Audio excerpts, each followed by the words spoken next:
Guys, I'm here at the Villa. Should expect one of the biggest crowds of the year. Why? There's a celebrity in town. I'll let you know who it is next.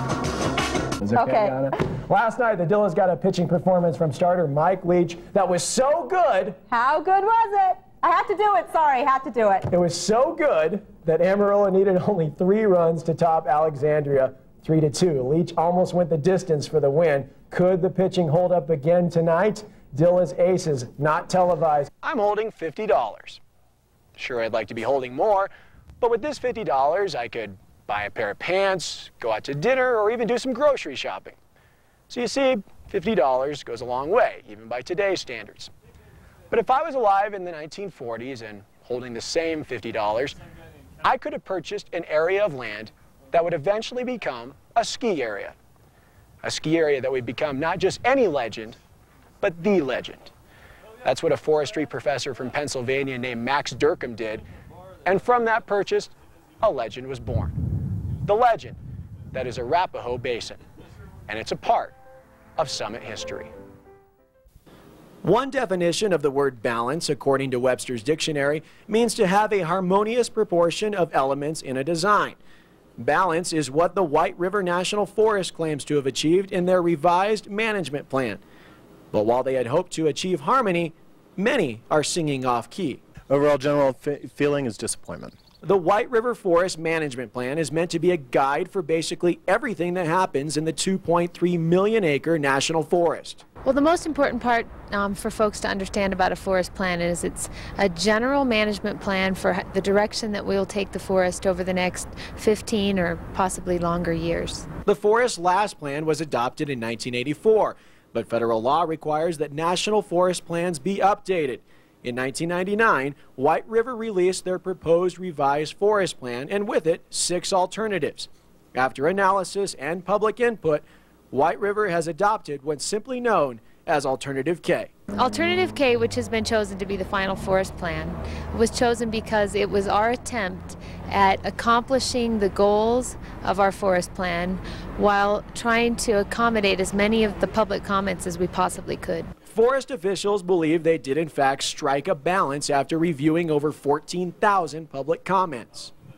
Just a few of the important points in the revised plan include the possibility of 82,000 acres of new wilderness, which is a significant jump from the 47,000 acres in the original plan, keeping mountain bikes and motorized vehicle users on designated trails, and fewer restrictions for snowmobilers. But while some parts of the plan were received well by even its harshest critics, many say it was special interests that won out in the end. Unfortunately, due to political pressure from Congressman Scott McInnes and his industry cronies, the Forest Service has backed off of what the original intent was substantially. Colorado Wild claims that Congressman Scott McInnes teamed up with several groups to oppose the 1999 Forest Plan proposal, which was thought to contain more protection for natural resources than the final draft. And according to them, one particular group hit the jackpot. The ski resorts got everything they wanted. In fact, over 51,000 acres could be allocated for existing potential ski area development under Alternative K.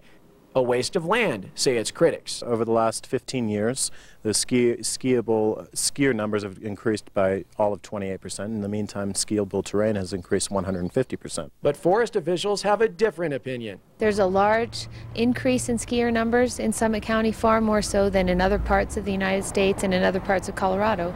So we tried to take that into account. Once the management plan is in place and the smoke from the debate clears, if it ever does, one side will feel content with the notion that they struck a harmonious balance between man and nature.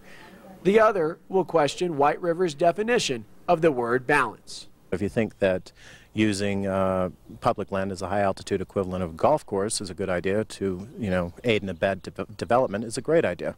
If you're interested in protecting public lands and protecting links corridors and leaving something for the other creatures we inhabit this planet with, then it's not such a good idea. We have some ruffled feathers. Well, while the Dillas hope every ball they hit lands fair tonight, the guy I'm standing next to knows a little something about being foul. Here is the famous chicken standing here with me at the Villa, where it is so hot. How hot is it? Woo! I'm frying, and I ain't lying, Victor. Woo! As a matter of fact, the famous chicken laid a few eggs on the sidewalk a few minutes ago, and they started to fry. It's got to be killer in there. How can you stand that? Well, it's like Harry Truman used to say, if you can't stand the heat, stay out of the chicken. Famous chicken at his best, folks. All right, Chicken, we're going to be back in just a second. Okay. Let's talk about the game. Dilla's big game tonight. They hope to steal yet another one from the Bluesmen. They won last night, 12 runs on 18 hits. Lonnie Macklin was a little upset about how things went, so he kind of tore into the team. 7-7, that is 358-8177. So make sure you guys come on out. Chicken, there's one question we're all dying to know. Which came first, you or the egg? Well, that's an old hen house secret, but I will say this, Victor. I like baseball a lot better than golf for one simple reason. They shoot too many birdies in golf. Ah! Chicken will be here for the rest of the day. The famous Chicken, ladies and gentlemen. Come one, come all. Jay and Ellen, we're having a blast here with the Chicken. I love it. If you can't stand the heat, Get out of the chicken. Get out of the chicken. Awesome. Going to be a big night out there. Thanks, Vic. They're gonna put me in the movies. Oh! They're gonna make a Say big never get star used to out it. of me. Never ever get used to it. We'll make a film about a man that's sad and lonely. And all I gotta do is act naturally. They're card attendants.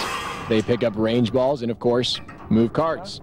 But they could be called the unsung heroes of any golf course, because without them, getting around the links is pretty rough. The general public would be in some serious trouble because they'd have no cars to ride, and I'm lazy, and 90% of America's lazy, so.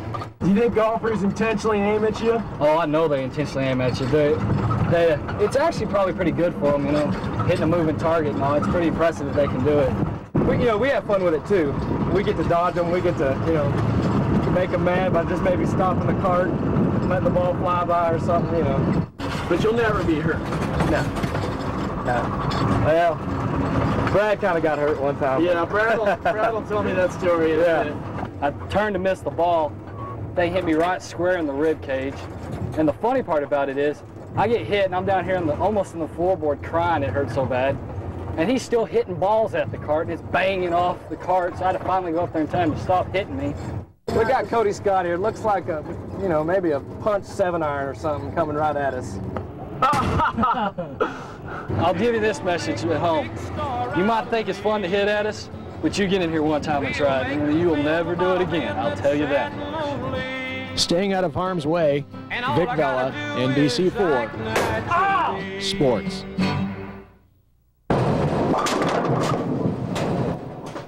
Bowling,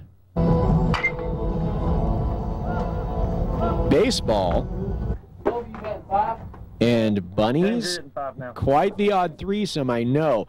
But at Randall High School, somehow it all makes sense. Well, when we were in San Angelo, the first regular season games of the year, we went bowling the first night we were there, and well, something happened. Bowling pins got stuck, and one of our players, James Swain, went down the aisle and kind of accidentally, I guess, took the pin. We've lost one game since it, and the only game we lost was because we didn't bring it out of the bag that game. Orange out every time. Why is that? We do a lot better at the orange, more home runs. All right, so what about the bunnies? Oh, the rabbits. We found them in our outfield a couple of practices ago, and we were shagging balls in the outfield for rock and roll, and Kyle Edwards found a bunch of baby rabbits out there, so kind of taking care of them, I guess you could call it. This is Thumper right here. This one's Raider. It's the runt. And he doesn't have a name. Well, one good luck charm has brought them a district title this year. Is it possible the new addition could mess with the mojo? No, it'll be fine. It'll double good luck for us. Well, let's hope so. But until then, here's a plea from the team. Just take care of the rabbits so they don't get hurt. Always just trying to throw strikes. Vic Vela, NBC4 Sports.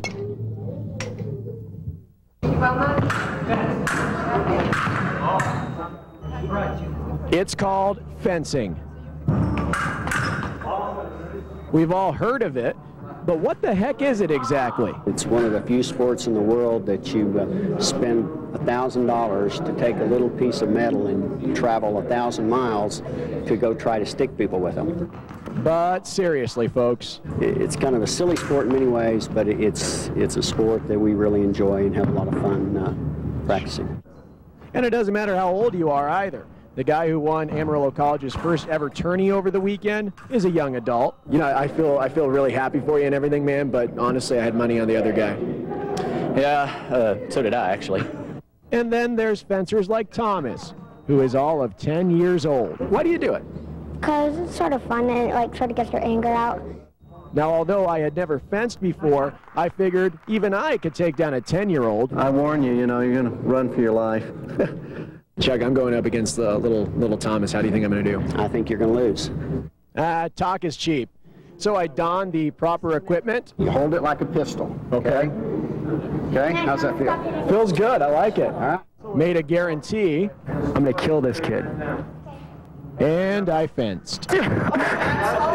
Whoa, wait. Very poorly.